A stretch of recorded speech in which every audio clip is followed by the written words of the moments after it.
नमस्ते सबैलाई। हामी टेक बस्तीको युथ अनि 4 अक्टोबरको दिन राति ठुलो पानीले गर्दा हाम्रो यहाँ पहिरो गएर माथि रिता प्रधानको घरदेखि हाम्रो टेक बस्ती गाउँ अनि तल विशाल खोला NH 55 सम्म ठुलो पहिरो गइरहेको छ। र त्यस पहिरोको भोलिपल्ट 5 अक्टोबरमा चाहिँ हाम्रो युथका केटाहरूले सँगसँगै हाम्रो गाउँका समाजका मेम्बर्सहरूले मिलेर त्यो पहिरोलाई हामीले सफा गर्यो।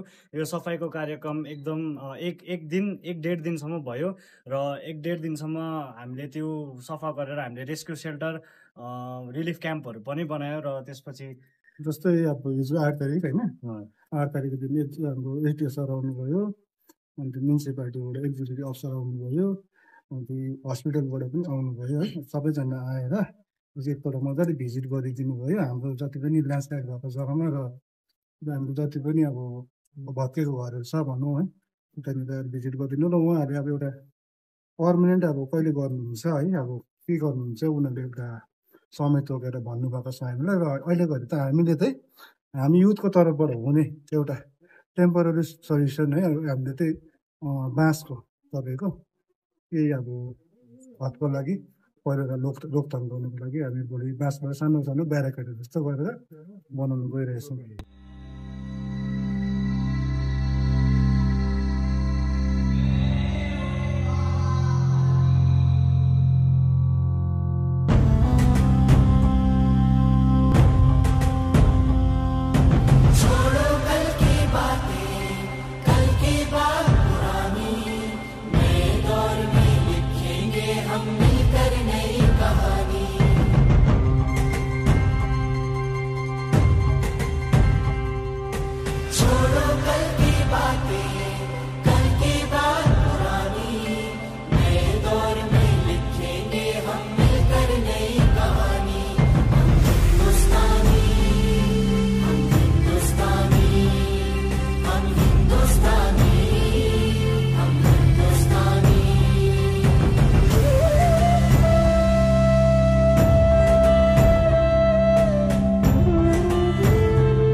मंजिल को जो छोड़ चुके हैं,